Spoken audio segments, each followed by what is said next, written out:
Johnson. And I'm Melanie Hill.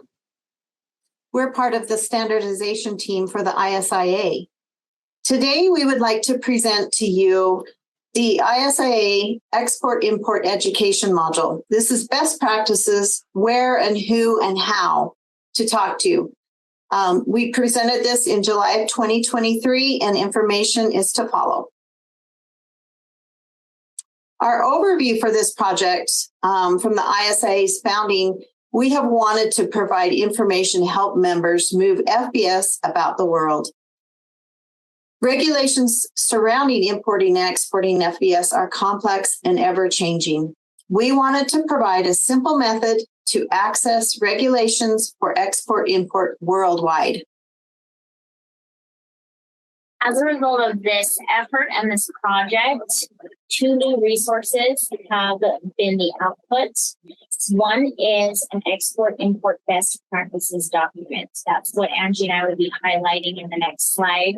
It's a short, condensed, quick guide to the process of importing and exporting FBS and Serum around the world. It should be used in combination with the export-import matrix. And so that's the second document that Steve will review with you in the second half of this presentation. And this first document is really intended to be used as an introduction and a support to that matrix. On the screen, you see on your right-hand side a quick snapshot of what that best practices document will look like. Again, as I mentioned, it's only a few pages because we really can't sum up every single scenario for every single country in one document.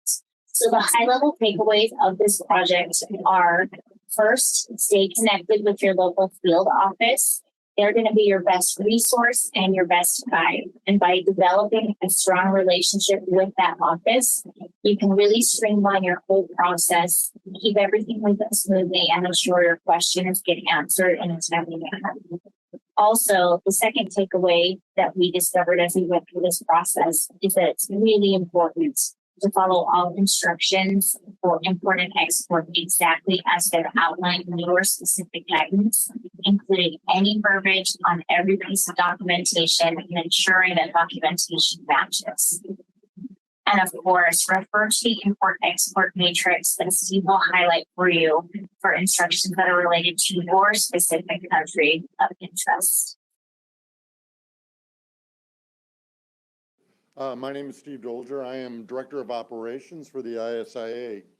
This is I'll go through this. This is a very old project within the ISIA. We've always wanted to create a database to help members know who to contact in regulatory agencies, what can move between countries, what are the issues, and everything else.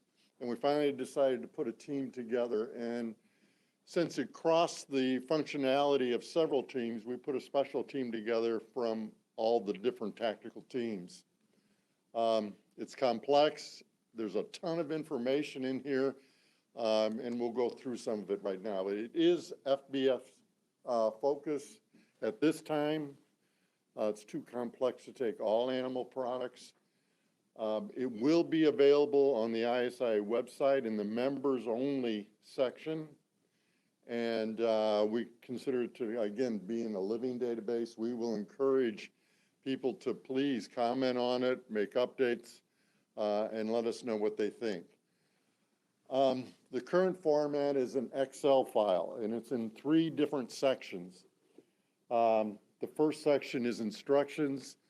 The second section is just simple import and export. You have Argentinian serum and you want to move it to what country? Who do you contact? What documents you need, etc. And the third sheet is a more complex import-export. You have taken Mexican serum and then you have moved it to the EU, and now you want to move it to the United States. How do you do that? And so we're sort of summarizing that.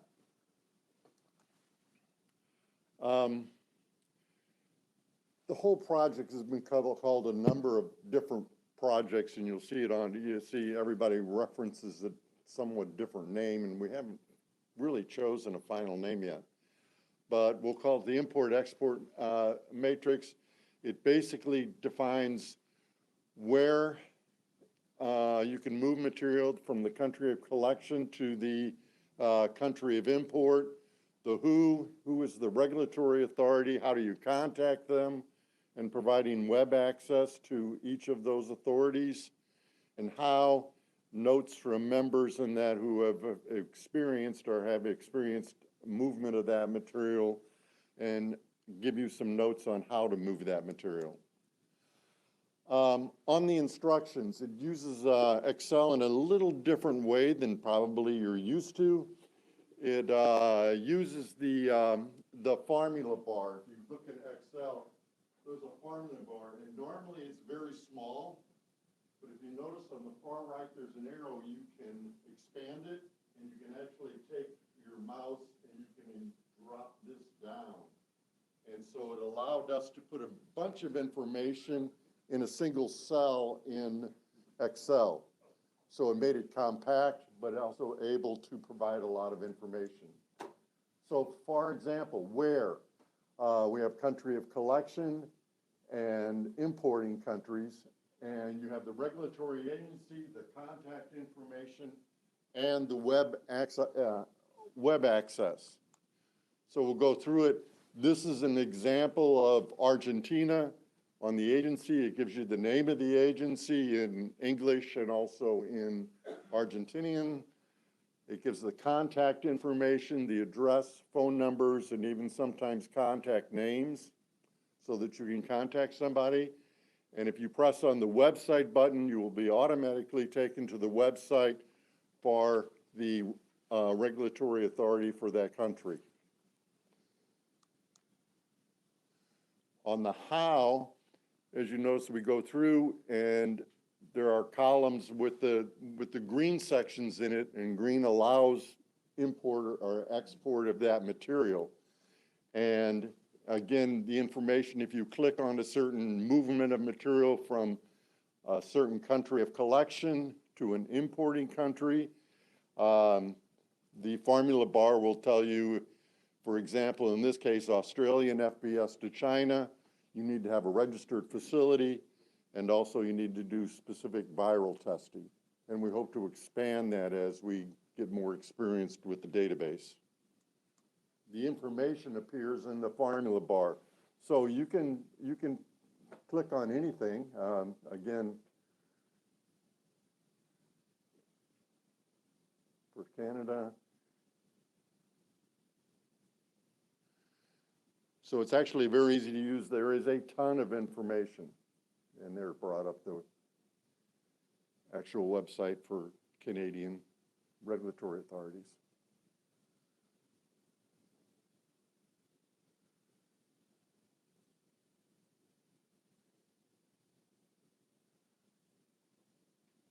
And if you can go to the instructions, this will walk you through how to use the formula bar and everything else. And then go on over to the indirect, and in this case, go up to the top. So you have the country of processing where you're exporting, say from the United States, you're bringing in the country of collection of material where it was Argentinian, and you want to move it to another country. It provides that information. So in this case, you have Australian Serum in the United States, and you want to move it to Canada. And if you click on the information, it tells you what forms you need and how you need to do that. And so we only have a few of these cross-processing with the United States, EU, UK, and we're filling in all that information. And that gives you an overview. Again, in summary, we hope you find this matrix important. Again, it'll be available right after the meeting in the member area of the website. We'll announce it on LinkedIn and other areas. And again, we need your help in completing it. This is huge amount of information.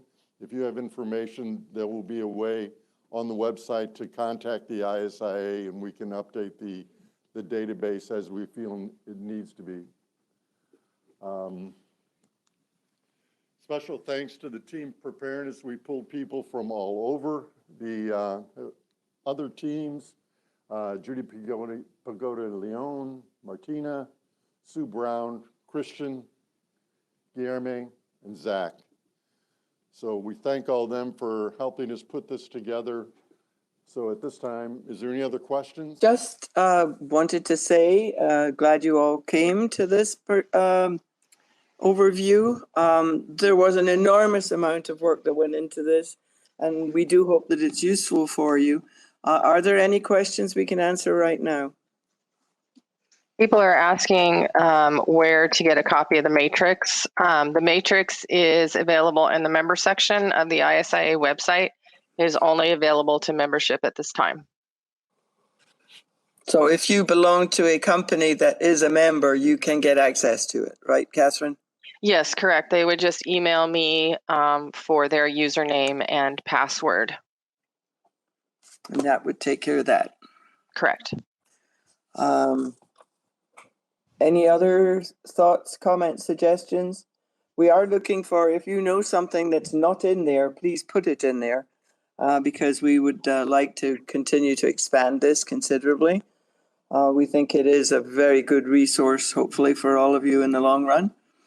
If you're interested in learning more, get in touch with Catherine and we'll see what we can do to help you. Any other questions? It's a lot to take in. The best thing to do is to go into the matrix and just kind of poke around in it, and you'll find out all the levels of information that are there. And I think, do we have a little kind of how to do this guide at the beginning of it, Catherine? There's no how to do it, but it's pretty self-explanatory when you go into the actual matrix. Okay. Yeah, they can also email Steve Dolger if they have any questions Yes. regarding the matrix. And that is Steve Dolger at serumindustry.org. So Correct. it's simple. Okay. Well, if there are no other comments or questions, we'll thank you all for being here today again and look forward to our next module, which is going to be all about the misconceptions about traceability certification.